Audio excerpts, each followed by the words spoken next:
Question number 6. A block of mass 10 gram attached to a spring of stiffness 100 Newton per meter is lying on a frictionless floor as shown.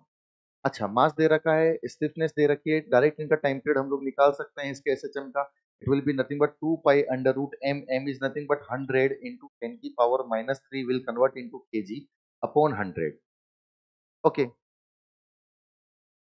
The block is moved to compress the spring by 10 centimeter and release. If the collision with the wall is elastic, the period of motion is. Basically ये इसकी natural length है.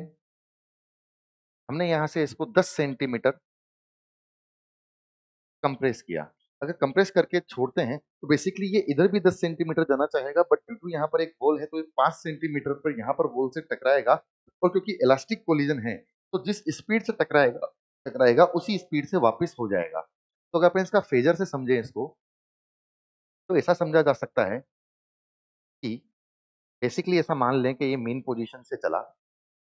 ठीक है, main position चला, अपनी एक side के extreme पे चला, दोबारा मेन पोजीशन पे आया, वापिस अपने दूसरे एक्सट्रीम पर जाना चाहता था, बट एक्चुअली a/2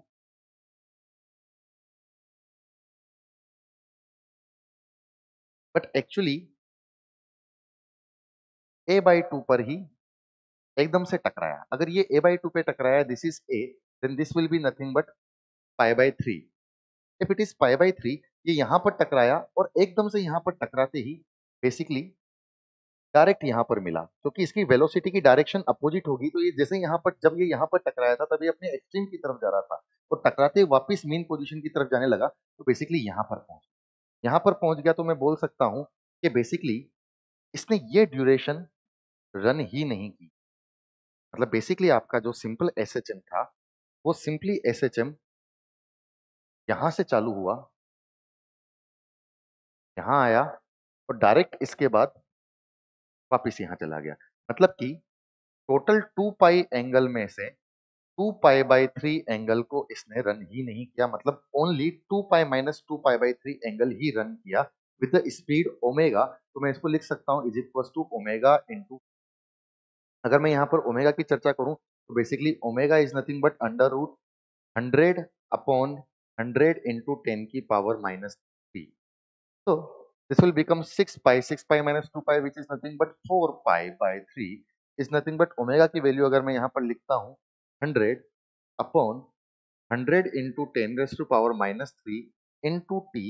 अगर मैं यहाँ पर t की वैल्यू में फाइंड आउट करता हूँ